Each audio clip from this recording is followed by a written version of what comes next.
And I think there's a lot of ways, we didn't discuss them that much today, but there's a lot of ways using technology to help us maintain our practice. Yeah. Whether it's reminders, Yeah. whether it's finding like-minded people, whether it's just booster sessions. So for me, it's the integration that's going to be very exciting. Can I stay with that for a moment? Because one of the things that I've noticed from the South Australians who've been engaged in this conversation for 2 and a bit years is people get motivated about this, get inspired, they respond, they think, hey, there's something here that could be good in my set community or whatever, and then they go, where do I start, what do I do? And they're desperate to start and to do, and I think some of the things we've talked about today certainly gives people some ideas about how to do that, and I didn't introduce that very well, but there is the maintaining of the quality of it. And that's implicit in what you're talking about, which is to boost the quality of the evidence-based practice. Quality and the quantity. Quality and the quantity. Actually, just practicing the stuff is really important. Yes, and would you like to add to that, Rhonda, and then maybe Darren, in terms of the delivery of this? If we think about we're going to do master resilience training of some kind or another, with some name or another, to many people who might deliver this training, talk to us a bit about that. I will talk about that because we took that very seriously, and it was particularly noticeable about your slide where you said some places it worked really well, and some places it didn't work at all, and some places the person who was training made it worse. We actually established a whole thing called the RTO, the Research Transition Office, and so we sent a sort of a team around to observe and measure the quality of the training that was going on at each individual base and organization to make sure that they were maintaining the standards that we had sent them off with. And that really is key because if you have people who are not doing it correctly, it will not help. And then having it not work will spread much faster than having it work. Yeah. So that's maintaining quality and scientific rigour in practice. Go on. Did you want to add to that, Darren? Is that on? Yes. It's on. Oh, it's jolly good. No. Okay.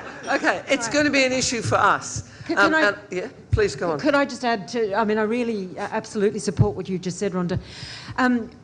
So much is happening in mindfulness, as I tried to indicate during the mindful revolution, and everybody and his dog wants to do it now. But may I really say, it's got to be from our own experience. If you are even thinking about trying to teach mindfulness in any capacity whatsoever, make sure you have done a really good course yourself, you've established your own personal practice, and you can then learn how to teach it to others and make it authentic, because otherwise we really run the risk of people doing it who don't understand and it being watered down and people saying in a few years' time, well, this stuff doesn't work.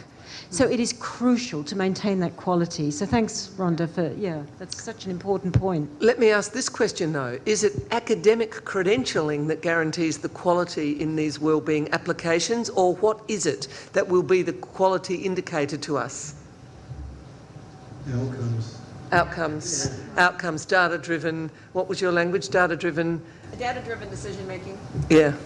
But, I mean, the fact is, without the academic rigour, we wouldn't have the opportunity to try and implement this on a large scale. That's correct. And the beauty of measurement and doing this scientifically and seeing what the outcomes are, and the data you've got is immense now.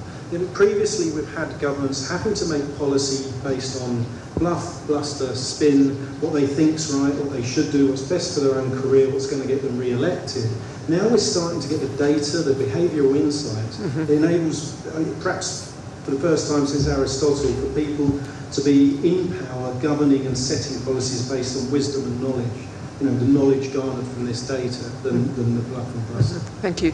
Peggy, did I sense you were wanting to say something before, or am I making that up? No? Okay, good. Johannes?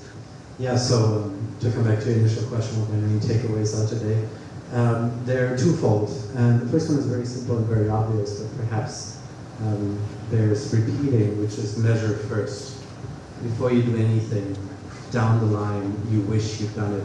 It doesn't matter if it's trying to lose weight, doing MRT, doing training resilience, increasing your gratitude, doing mindfulness. Whatever it is, if you can get a baseline measure, you'll thank yourself later.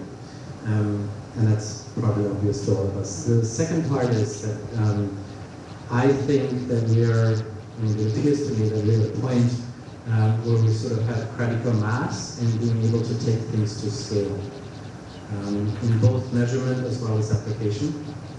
And I think the thing we're all looking for on the academic side is a large natural experiment to do this. And we look forward to, I think, doing this here where we can in South Australia. Great, thank you. Some other comments, and we'll take a couple of questions then. Yeah, so I think one thing I'm taking away from this and kind of going off of what Johannes said there is I think there is heading towards a critical mass of both the tools that are available out there, bringing things together, the interest and the opportunity that's out there. And I think a key part of that is going to be finding ways of bringing that information together in meaningful ways, organizing that information so that people are talking with one another, because I think there's been a tendency for, there's a lot of great work going across all of these, and I think I learned so much just even being here. And the more that we can share what we're learning and use the data, share experiences in different ways so that everybody can learn from one another, it's going to build the science and ultimately influence things more down the road. So finding ways to, really keep that conversation going, finding ways to share what we're learning with one another, within academia, within the applied world, bringing it all together. I think that's going to be a key thing moving forward. Great, thank you. There is actually one approach that we haven't talked about today, and it's something that is used in psychometrics now, where you actually have a large survey, but you don't give every question to every person. You have some core questions, and based on all the modelling that you've done on large samples, you know the probability of answering that question given that you've answered this, this and this in this way. So there is a way of doing that with random sampling of additional items, so it means nobody gets too much. So that is something that's worth considering. Can you give me an example of what kind of a cohort might that work with? How big, roughly? Give me a little practical example. What do you mean? What kind of cohort would work? Would it be like a number of schools or something where you would... You could do it in Johannes, maybe you'd like to comment on that. Yeah, so the method is called planned missingness. Planned missingness. Sounds like how I feel some days. The key is just that you know your sample, so you can stratify accordingly. So you don't happen to lose all the people of the wrong sort. You keep gender balance, age balance, whatever else in an organization you care about. It's not rocket science. I mean, it's a very, very clever way of leveraging. A lot of panel service now do it because it's a great way to make the buck go further. Maybe Peggy wants to comment on at least one somewhat comprehensive question that's out there. What about you? Well, I think, there's the planned missingness, but also computer adapted testing. So there are some tests out there which actually have a base of 50 plus items underneath it, but depending on how you answer on the first question, that knocks you down into either this set of questions or whatever. And a lot, when those are well developed, and there are some that are growing out there, promise measures are one of those that have been developed under government funding. Within 4 questions, you can get a pretty good measure of where people are at. So measures like that are a possibility, and I think we'll see more of those coming up in the future as this stuff really develops. Another thing we've talked about with some different groups and whatnot is the idea of starting with a survey, and so you have more questions at the very beginning, and then occasionally doing a single question here or a single question there from different people in the organization, and so you almost get sort of a pulse on them based on these single items. They're very easy to get, and you could build that over time. How that actually is implemented, I think that still is being worked out, but I think there's possibilities, especially bringing in the technology more and more, that's going to become more and more available in the future.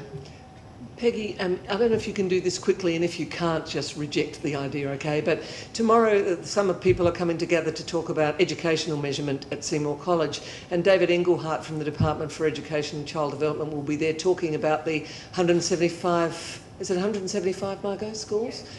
Schools that have been a pilot measure using the flourishing measurement, the Corey Keyes flourishing measurement. Could you, Peggy, just talk about that? That's a measure which speaks about the group, doesn't it? It doesn't speak about any subjective well-being on the individual. Could you just talk about that a little?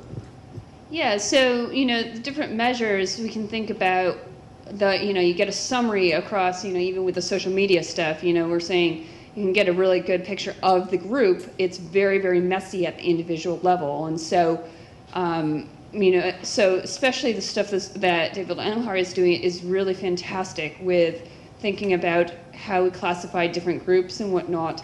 I think some of the others with the single items and whatnot, we're thinking much more about, the individual. And I think we really need both of those in different ways. How we integrate those together, I think we're still learning that. That's part of the science of what we're learning. Okay, so this is a question we'll keep asking. I think so. Yeah. I Okay. think so. John, did you want to ask a question? Oh, can I introduce John Chan? He's from Assure Programs. Assure, we had invited Therese Rain to join us today, the Chief Executive of Assure, John. And she would have loved to have come, but she's away. But John was good enough to jump on a plane and come and join us at the last minute. And we're thrilled to have you here. Just give a quick introduction to the breadth of what your company does quickly, and then please, if you wish, ask a question. Sure thing. At Assure Programs. Can we have another mic? That one's not. Up close. At Assure Programs, we provide employee assistance programs to 200 companies around Australia, and also provide organisational development services throughout Australia as well, from leadership training to resilience training through to implementing positive psychology within organisations as well. I guess probably from a higher perspective itself, for I guess the last 3 to 5 years of change over the period of time, both from a measurement perspective and also from an intervention perspective as well. If this is to be implemented in other states or other countries, or from a research perspective as well, what are your major learning lessons over the last 3 to 5 years? And if other states or other countries or other employment agencies were to adopt such initiatives, what would you like them to see do differently? Or what would you like to see improve or be tweaked to fast track this momentum in other states, other countries and so on? Great scale question. Anybody like to start? It almost feels like it's a question for you. For me? well, it will be in fact a question for me, but I would like your insight based on your recent experience. I mean, Rhonda, you were talking about the holding of the value of the training of the. Yeah, I'll say that is important. The other thing's important. If we wanted this to be across the Army, it was really important to have representatives of the real Army. So our initial classes were all, we want this to be to the average Army guy, we're all combat veterans, all in the combat arms. So we didn't have a bunch of, administrators and chemists. We had a bunch of infantry guys and tankers and guys who had at least one tour, usually 2 or 3 tours in Afghanistan or Iraq, so that when they went back, they had credibility. So credibility is key. When you were talking about, the seagull thing, another white guy showing up to give a left field lead. So having an indigenous guy go through the training and come out and give it, I think would probably be the most critical thing you could do. Yeah, okay, great. Any other insights from Actually, kind of just tailing off of that. So when I was here a year and a half ago, we were piloting the measures at Mount Barker that we were going to use, and we did a focus group there. And asked the question, are the kids going to like this at all? Are they going to take this seriously? And one of the students there actually said something really, really amazing. She said, yeah, I think they could get it, but it has to come from the students. You need some students that really capture it and actually can encourage others to do that. And so I think we need this to think about, okay, at the organizational level, at the community level or whatever, how can we put things in place? But then you need people also from the bottom up that are going to help really move it forward. They know what others, really what's going to appeal to their peers and things like that. So this reminds me of something I've heard Rhonda say this week, and others feel free to chip in, about it's kind of like your StratComs approach, but it's not just StratComs to the 4-star generals. Talk to us about how you think you have to approach this when you're trying to introduce this to a system. Well, you have to introduce it at every level. You have to obviously introduce at the high level, the government in your case, or the superintendents of all schools, the Department of Education, and then the parents. Parents are really key. And then you have to sell it to the teachers so that they're believers as opposed to just required to do it and they just aren't. and then the students. I mean, you've got to get to everybody. And so when we did this, we had that whole, and we had to convince the medical system that we weren't just trying to, save money, that we weren't trying to deny services. We were trying to really do health promotion.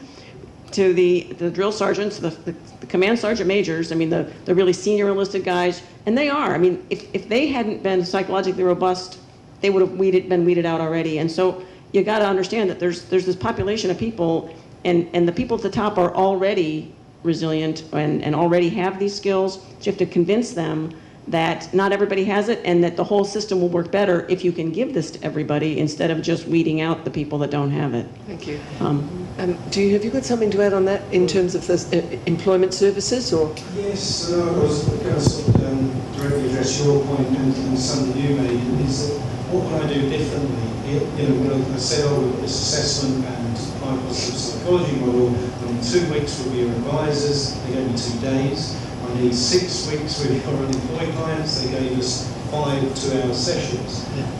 So it's annoying, but it's worked, and they've taken off and rolled it out, and it's going out to tens, hundreds of thousands of people. So the onus on, I want more time, but the onus is on me to prove a return on investment. The onus is on me to say, now it's worked, just using 2 days, give me them for a week, and let's see how that improves. And human behaviour, as much as we don't like it, is driven by mostly fiscally, so I'm getting on the side of the economists, but also, to improve. None of us want global warming, none of us want excess carbon in the atmosphere. But the only 2 things that really work is, one, when you subsidise solar panels, or 2, when you print league tables of people in your street and their water usage. That's what reduces water usage. If you're up there, you want to stay up there, if you're below. So we've got to harness that. The onus is on us, and we can harness it. That really is that nudge, that behavioural economics, isn't it? It is the power of the group. Yeah, this comes back to that measurement point, doesn't it? Because the only way you can prove efficacy in every setting, whether it's your school, your neighbourhood, your local area, your unemployment service, is to begin with a measurement that's believable. So we're doing the right thing by having this conversation. Somebody else got a question? Yes. Pauline Rooney. I work with Waterfind. We work with rural irrigators all over Australia, and as you know, our rural environment is full of peaks and troughs and droughts and flooding rains.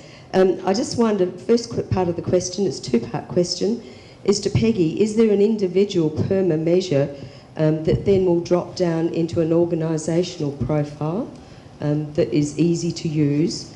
And secondly, once we have that, and Darren, we're up to the action stage, we've been trying to work on this for a year, so we're ready to go. Once we drop down and we have that measure, what can be the organisation's collective influence on an individual's life when their choices that significantly impact on their well-being are made outside the workplace? So there's only so much we can do. So thinking about how the individual PERMA or whatever maps with the organization, the measure itself has been developed at the individual level. And thinking in that systems perspective of how that goes up to the organization level, that's the next step. Working with John Chan and others, we really want to look, and we really want to do that empirically and see that. So unfortunately, I do not have a good answer for you at this time, but hopefully in the future I will. Can I just add to that? The woman I was speaking to today, the organisational Catholic, who was talking about Maureen Dollard, is she here?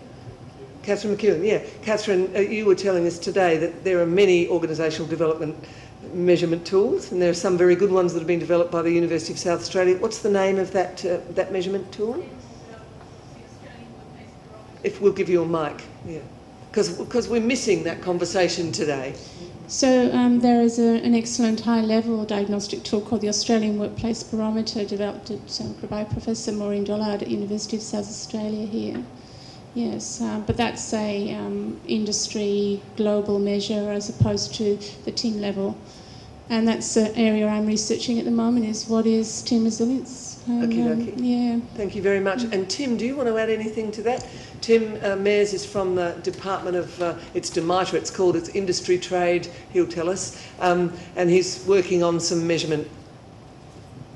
So I work with the Department of Manufacturing, Innovation, Trade, Resources and Energy. Bit louder, Tim. Can you hear me? Yeah. Yeah, good. So we've got some work we're doing with the University of New South Wales and ANU using an instrument called the High Performance Workplace Index. And that is something that has been developed in collaboration with the federal government, now the Department of Industry. And essentially what that's been doing is looking at, I guess, 6 domains, of which some of those are wellbeing domains, some of them are customer orientation, leadership and so forth, but it's also matching that with actual real performance data of agencies, so of companies, so it's their profit and loss statements and so forth. So what they're doing is the research around that, and the surveys that they do are with management and with staff, so it's trying to get a sort of a holistic view of how that agency is operating, and that's a perceptions basis, but what they're doing is correlating that data with the actual performance of the agencies, and they're actually been able to see what are the highestly correlated factors that are contributing to or potentially contributing to the high levels of performance. And there's some interesting things that are going on in that coming out of that research, which is why I was nodding madly when you were saying about engagement, because one of the key things that seems to be coming out of the research there is the extent to which staff are engaged in, I guess, strategic planning and measurement and goal setting and all that sort of thing. It really taps into the engagement, the achievement, all those elements of PERMA. So if we can actually more tightly link that type of research and instrument tool with the PERMA tool, I think we're onto a winner there. Great. Thank you very much, and I know that you're trying to do that. I'd like to ask I'd like to ask a question, and it picks up, I was most interested in your presentation this morning, Felicia, in everyone, and I know that there are many ways to skin this cat, and there's many great examples of research into different forms of approaching measurement.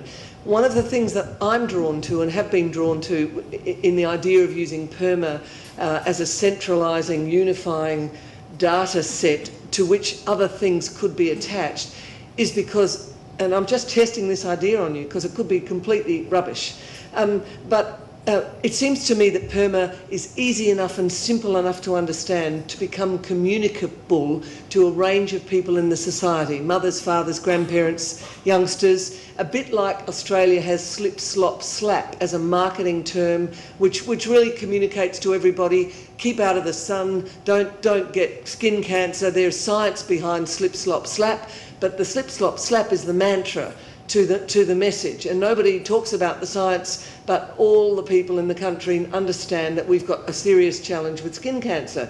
It seems to me that PERMA could play a similar role, but I just love your opinion on that, because I was very interested in your description of the other 5 and other 6 elements that could or should rightfully be considered in this thing. So can we talk about that? Well, there's clearly a great advantage in a short list. Yeah. And PERMA is a lovely acronym and it makes a lot of sense. So yes, I think it's a perfectly wonderful starting point. I have no problem with that at all. But to recognise well-being is not PERMA. That's not the whole of well-being. Exactly. Yeah, and sometimes people talk as if it is. Right. So as long as we recognise that, that's a core, it's a great starting point, but there's other important things. And just as one example, giving. That's not in there. And yet, I know when Julie and you did the psychometrics, there was a special factor of giving, but it didn't fit the PERMA, acronym, so it's not there. But, we should be also open-minded to thinking more broadly. Yep, good. Anyone else got an opinion on that? Yeah, that would be my opinion as well, is that I think what I've seen in my conversations with people and whatnot is PERMA is a sticking point. It's a word. It's flourishing. It's PERMA, but just like Felicia said, well-being is broader than that. And so I think the power of PERMA is it's very short. It's just like this sticky word. And but then also, in our measures and whatnot, let's actually include those other areas as well. And we'll keep doing the science and ultimately put it together to say, okay, these are the most important areas. But I just think this idea of having something that's like, okay, we're building this is a good message to have. Okay, so it's the long road, the beginning, the journey story really for all of this, which is we've just begun. I know a lot of the people in South Australia, some of us are impatient because some people feel like, oh, we've been talking about this for 2 years, we haven't done anything. When we present at IPA, everyone goes, hey, you've made amazing progress in a little amount of time, so it's all relative, isn't it? I get a sense, have you got a question? I'll just add on to that one as well. So we've actually worked closely with Peggy to run what we call almost like a permaculture survey within our organisation at the same time. So we found that quite effective as well. But as Felicia and as Peggy has also mentioned, that it's not the be-all and end-all of perma and also wellbeing within organisations. So ensuring that you map that at the local level. So with our organisational audits for what we do, we focus on appreciative inquiry type focus groups to really understand what's actually happening within an organisation, what's actually driving well-being. Because often the question is that, yes, from an academic, from a scientific perspective, there are multiple definitions of well-being, yeah, to say the least. Yeah. But for each individual within an organisation, they might have different messages as to what drives their well-being. Their interpretation of well-being might be very different. So in a mining construction type industry itself, well-being might just be primarily focused on that safety and making sure I can get home to see my family, in comparison to a legal organisation where well-being is about achievement and status, very much the focus of the A side of PERMA. So ensuring that you map the quantitative with the qualitative is extremely important. So we're in the process of piloting a lot of that with a lot of organisations as well to ensure that we can have some robust measures and some consistency with that process itself. So thank you very much. It's starting to come to... Look, the last two questions then.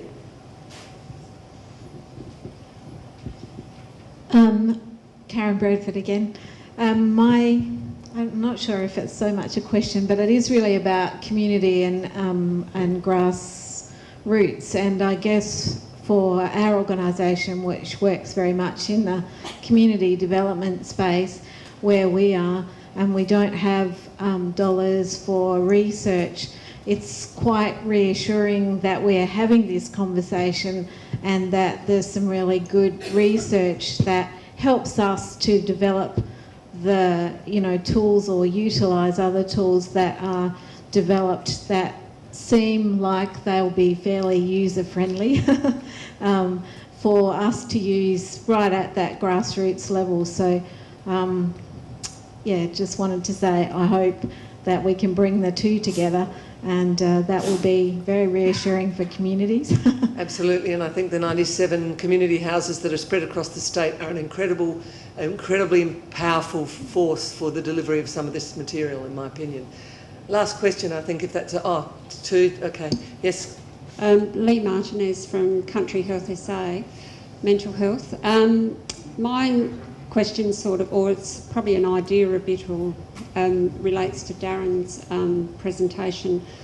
Darren talked a lot about the data that we have available through job seekers, job networks, and about long-term unemployment.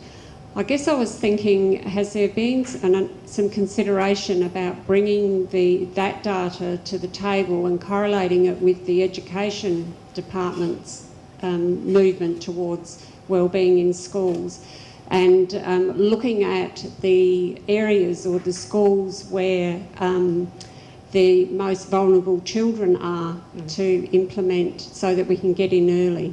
I live in a rural community, and some of the signs that Darren was talking about where he grew up, you can see it in children going, you see kids going to school, they may even finish year 12, but you get this sense that there's not necessarily an intention of getting a job, because they may even go to university.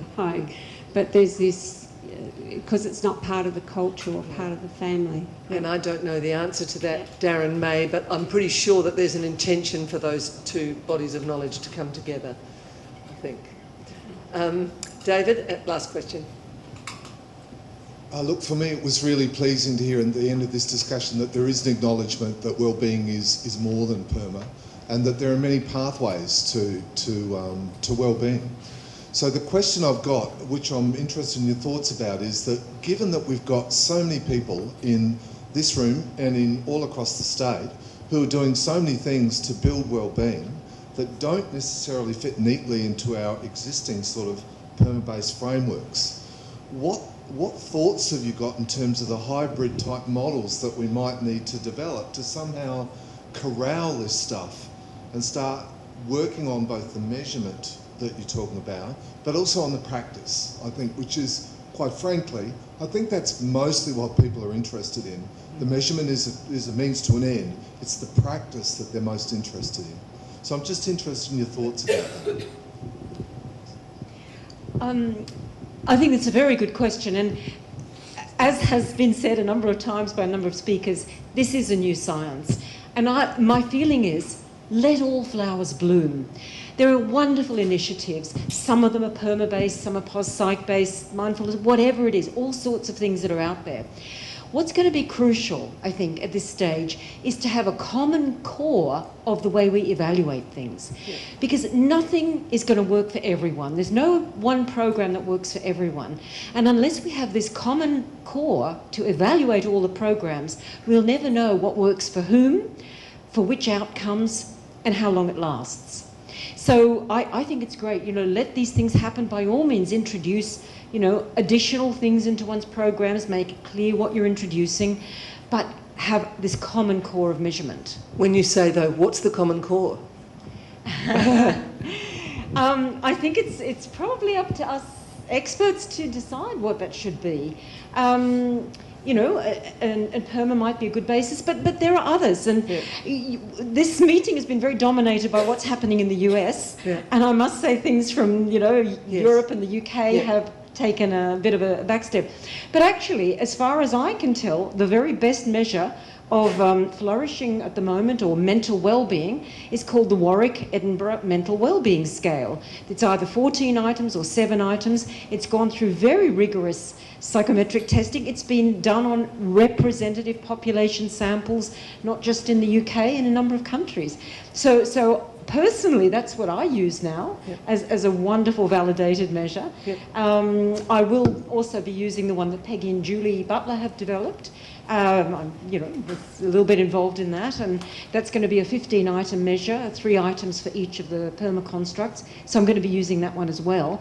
But I'm still going to have an open mind about some other things. But it would be lovely if, we academics decided, look, the common core should be this. Yeah. Well, we certainly need... Sorry?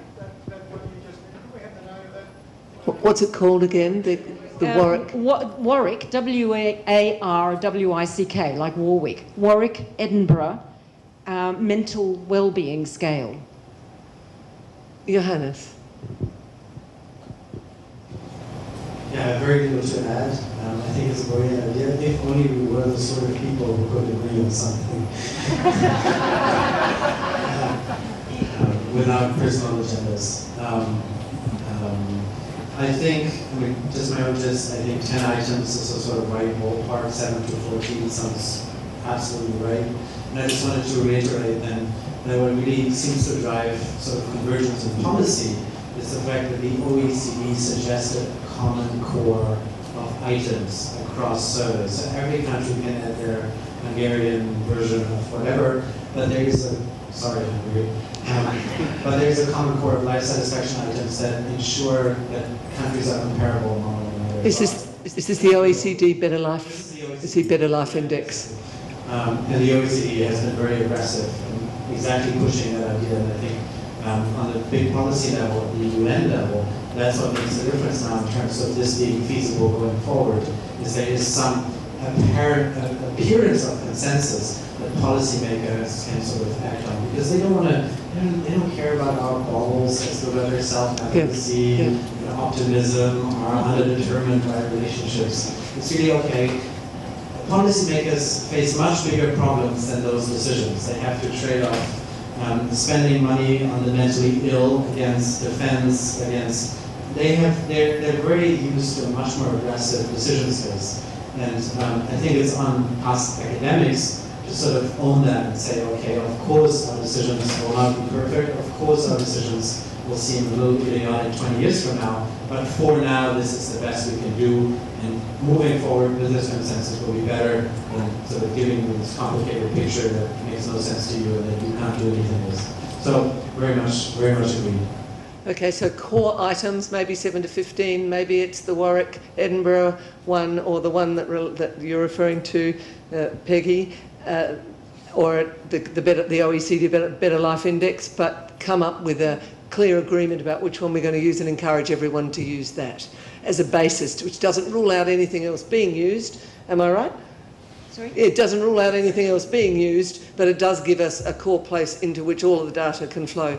Got to be quick, Kate. Yeah. If I could just say one more word on that, is I think that's, going back to my point I made earlier about finding a way to organize the knowledge and what people are doing. If there can be, if South Australia decides, okay, this is the one thing we're going to use, let that be consistent across thing, and then people do different things, and organize that knowledge, and as you measure it, build that knowledge base so that down the road you can make those decisions of what's better and what not. But it would be good if there is that core that is kind of people are using so that you can get that, okay, where do things actually map onto each other? And then having the idiosyncrasies as well. And that's where we had made good advances in conversations about PERMA. In fact, of people extending things in order to be able to map onto PERMA, but that is a decision to be made. This has been a really great day for me. I think you look like you've enjoyed it. I hope you have. We're terribly grateful to you for helping us in our work. Thank you so much.